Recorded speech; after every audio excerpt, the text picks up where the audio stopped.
everyone. Okay, now it's working. So we can start with today's meeting. Today is Monday, July 13th, 2020, and we are continuing with the book Fundamentals of Christian Education. And as I mentioned previously, I think in one of my other videos, I did mention that I was not going to be looking at every single chapters, and I was gonna stop after the 30th video.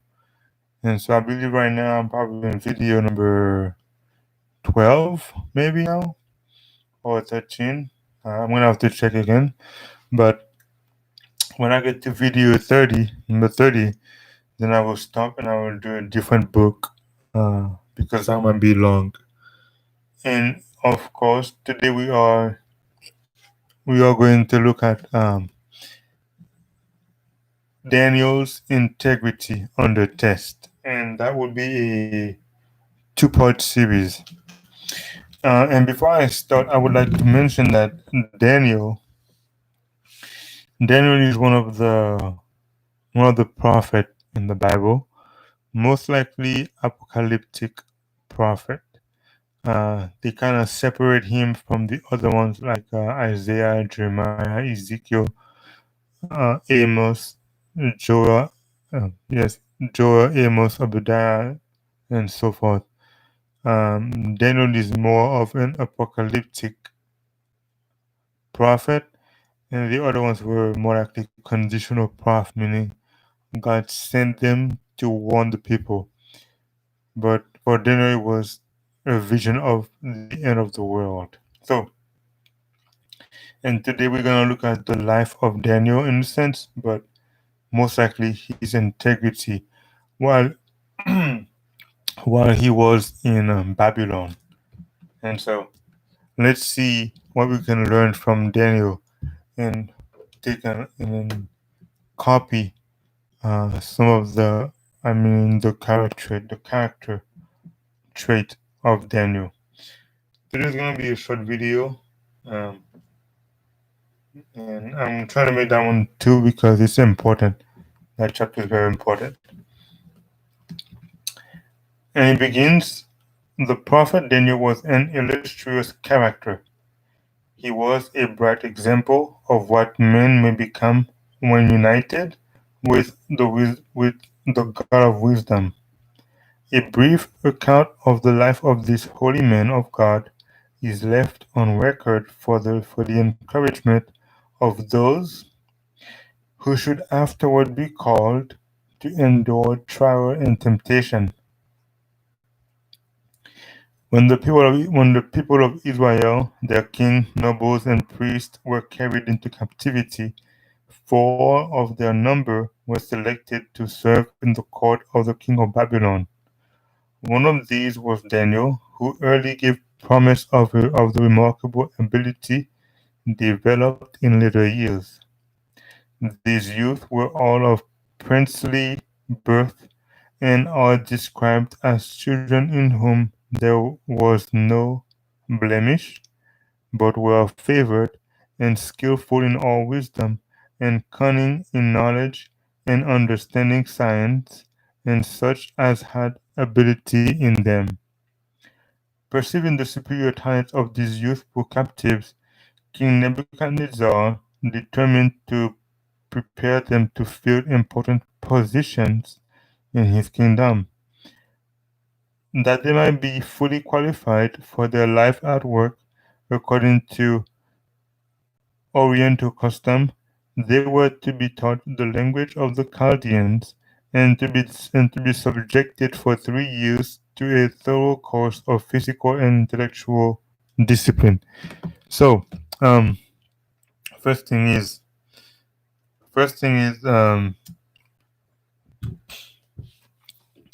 Daniel's life. Daniel's life on record is an example for you and I, and Actually, why was the book of Daniel written in the first place? Um, it is written because God wanted to give us an overlook of the world's history. Um, so if you study the book of Daniel, you would know the past history of the world, the present history of the world, and the future history of the world. And I say history because we know it already. Now we don't know what the future holds as of what tomorrow is gonna be like, but we know for a fact that something's gonna happen. Thus, we already know the history of the future. We don't know the big details, but we know the big picture of it. And that's why I keep saying history. Uh, and so Daniel, as he was living in a foreign land, or a strange land, you can see that his character is illustrious, striking. Um, and I know for a fact many people that have gone to other countries that were a certain way in their homeland, upon arriving in a different land, they totally changed. If they were Christian and following after God, when they get to a different land, which is away from parents, away from families, then they they become a different person. And Daniel actually did not become that kind of person. And so people that are not living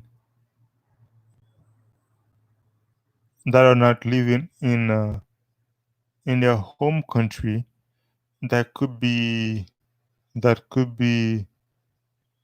misled. The book of Daniel gives encouragement that they may see how this young boy lived on God's principle. And if you live on God's principle, wherever you are, you will be able to live a holy life. Doesn't mean sinless, but a holy, perfect life. And so, also there is a blessing when you're living up to God's standard. He will give you more intelligence, more wisdom, then you make it easier compared to those that reject him. Why? Because they won't have his blessings. And it's because of God's blessing that life can become easier. And if you don't have that, you may be thinking that you have all the money and all that, but something will be missing in your life.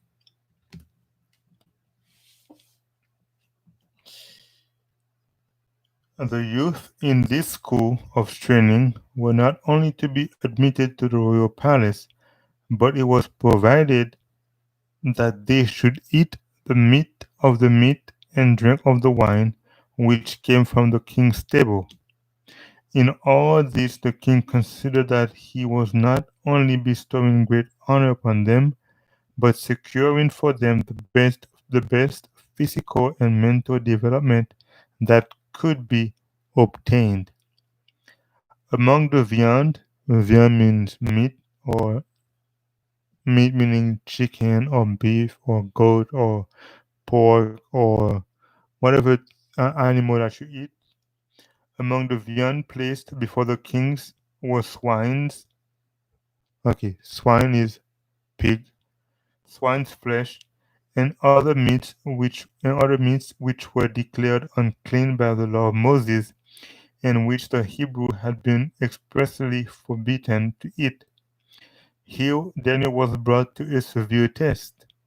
Should he adhere to the teaching of his fathers concerning meat and drinks, and offend the king, and probably lose not only his position but his life?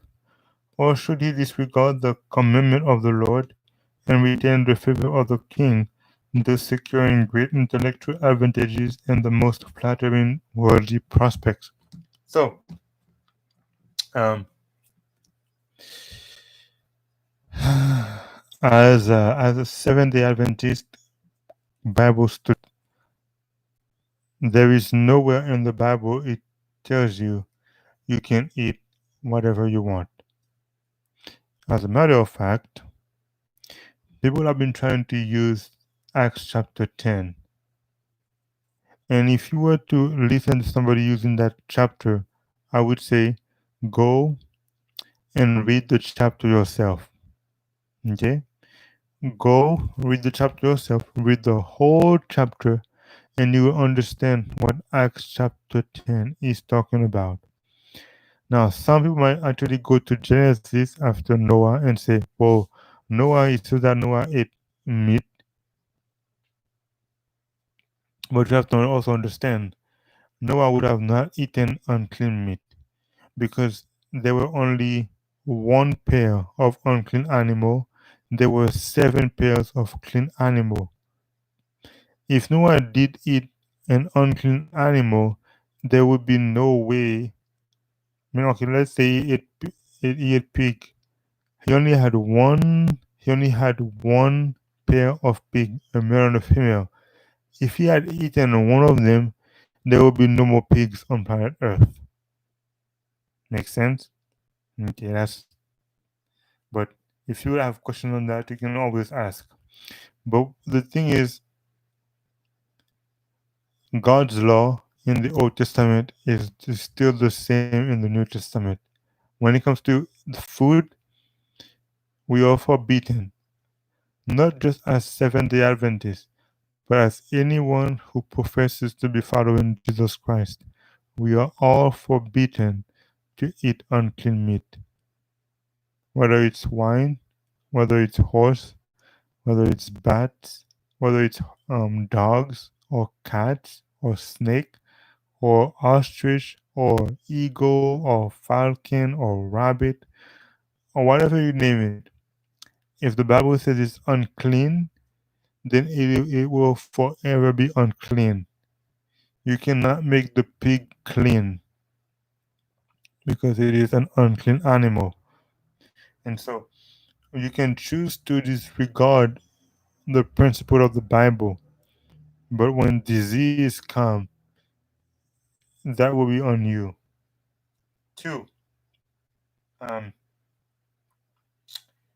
eating meat.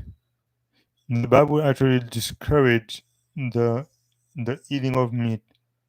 Not that it is wrong to eat clean meat, but God is trying to bring us back to the way things were before man fell, which is creation.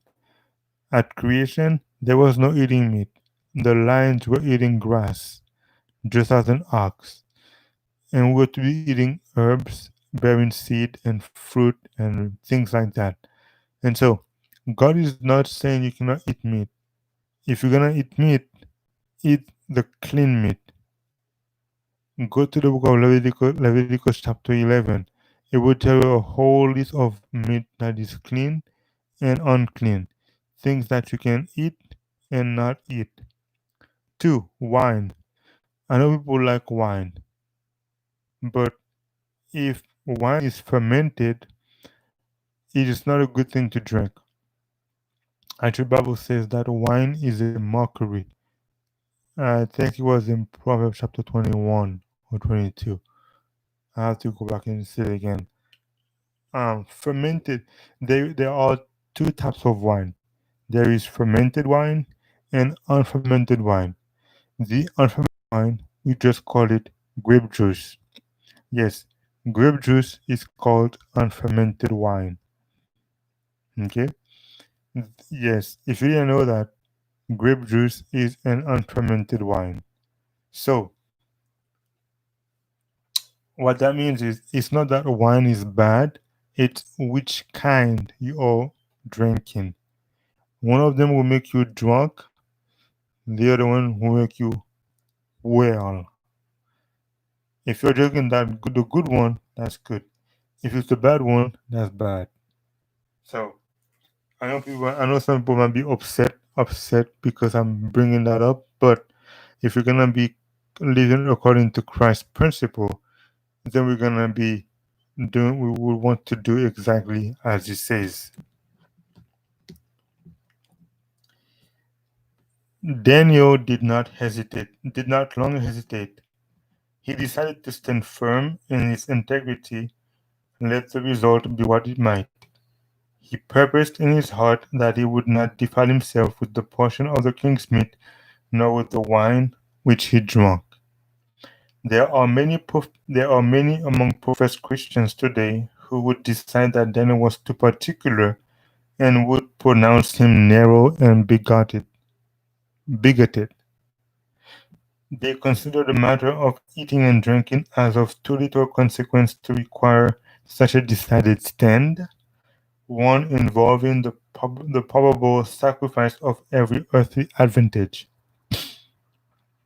But those who resent thus will find in the day of judgment that they turn from God's express requirements and set their own opinion as a standard of right and wrong. They will find that what seemed to them unimportant was not so regarded of God. His requirements should be sacredly obeyed. Those who accept and obey one of his precepts because it is convenient to do so, while they reject another because its observance would require a sacrifice, lower the standard of right, and by their example lead others to lightly regard the holy law of God. The holy law of God, thus saith the Lord, is to be our rule in all things. And yes, there are people that will. Now, if you look at Daniel, he didn't think about whether he should eat or not eat. He already made his mind, I'm not going to eat it. If it's contaminated, if it's not according to God's principle, I'm not touching it. Just that simple. But there are some others that will be wondering, okay, so I'm in a different country, I have different food. Maybe I should eat. No, if the food is not contaminated and it's not um, biblically wrong, sure, you can eat it. But if it is biblically wrong, then there is no thinking about it. I'm a vegan at home. Yes, I am on a plant-based diet at home. But if I go to somebody's house and they offer me food that contains meat or dairy product, if it is clean food and that's all I have, yes, I will eat it. But if it's unclean food, no, I will not eat it. That's the standpoint we have to be on. God is not telling us that we have to be completely on a plant-based diet, but you should do as much as you can to be as close as you can to be on that diet than anything else because that's the best diet. And so, those that think that being strict when it comes to eating and drinking is an issue, they will find out for themselves that when they get loose, they lose everything. If you think eating wine or drinking wine, fermented wine, is a good thing, wait till you get drunk. I know somebody who did that and he got drunk.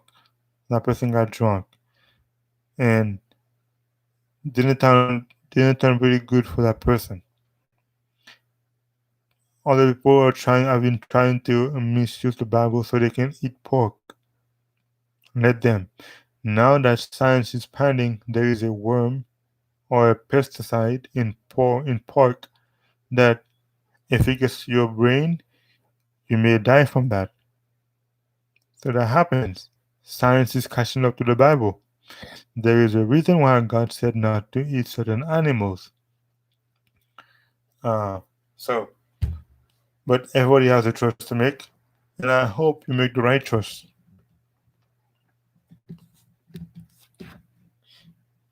Daniel was subjected to the severest temptation that can assail the youth of today, yet he was true to the religious instruction received in early life. He was surrounded with influences calculated to subvert those who would vacillate between principle and inclination, yet the Word of God presents him as a faultless character. Daniel dared not trust to his own moral power. Prayer was to him a necessity. He made God his strength, and the fear of God was continually before him in all the transactions of his life. Daniel possessed the grace of genuine meekness.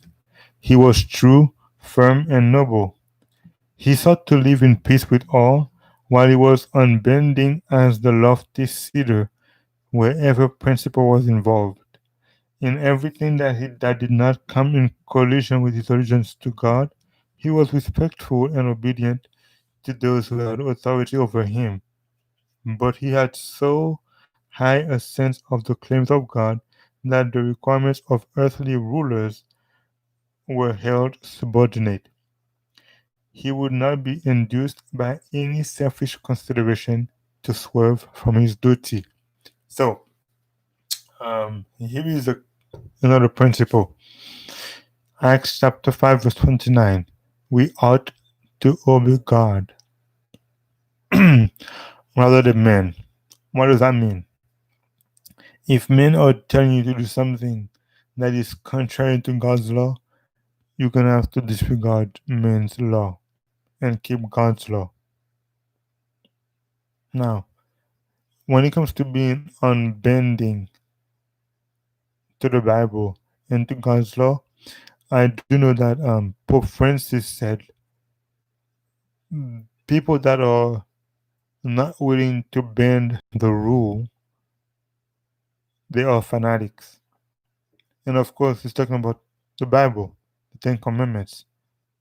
And like me, I would be considered a fanatic for him because he wants people, the world, to keep Sunday, and I'm going to keep God's 7 day Sabbath called Saturday. That would be me not willing to bend the rule, which would make me a fanatic or terrorist. Actually, he said fundamentalist. Yes, a fundamentalist is a terrorist as well for him. In a sense, I would be a terrorist. So when it comes to bending the rules, we have to know we cannot bend God's rules.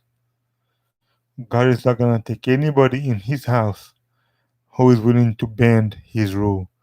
Because if you are willing to bend His rule, you're just like Satan.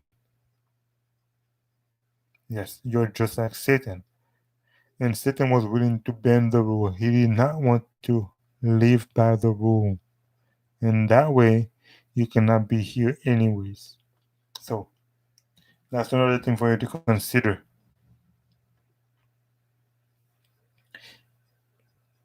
The character of Daniel is presented to the world as a striking example of what God's grace can make of men fallen by nature and corrupted by sin. The record of his noble, self denying life is an encouragement to our common humanity. From it, we may gather strength to nobly resist temptation and firmly, and in the grace of meekness, stand for the right under the severest trial.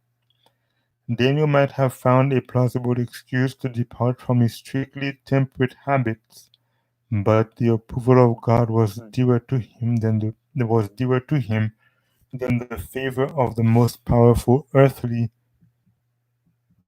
potentate, dearer than life itself.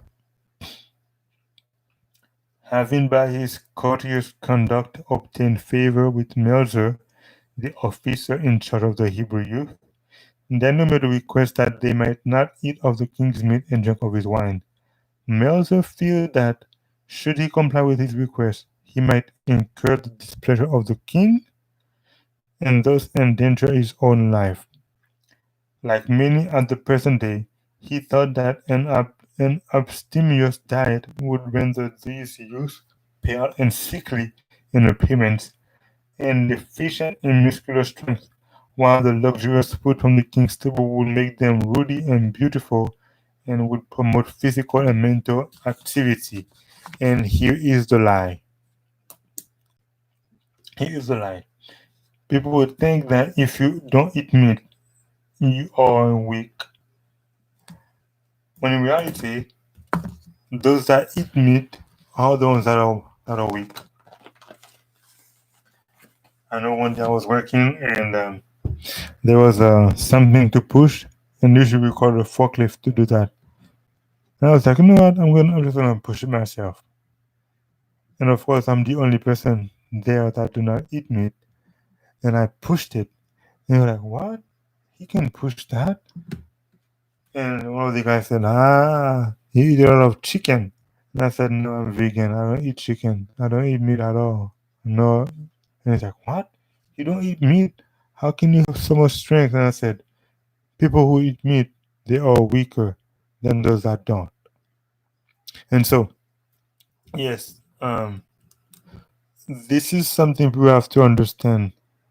The more meat you eat, the more clouded your mind is, uh, and more disease you're gonna have. You know, people that get diabetes and cancer at a young age, it's not because they're just eating co- no, I forgot the words. It's not because they're eating bread all the time. They mostly eat meat all the time, carbohydrate. And because they eat meat all the time, they eat cheese all the time. They eat animal product in every single food, every single day. Breakfast, lunch, and dinner. They have to have some animal food product in the food. And that is not good for you because the more sinful we become, the more wicked we become, the more disease will fall upon the animal kingdom. And when we eat their flesh, we're also eating disease. That's how it is. That's how it is. And so I hope we understand the Bible is doing its best. God is doing his best to discourage us from eating meat, even clean meat. He wants us to go back to the diet given in Eden because it's the best diet for everyone to live a long and healthy life. Go to US News and World Report and find 11 habits to live a long life. Number 8 is living as a Seventh-day Adventist. Yes. And so I'm gonna end up right now.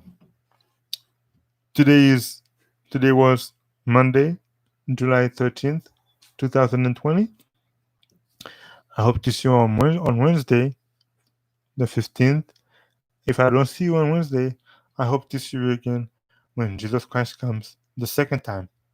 Until then, bye for now.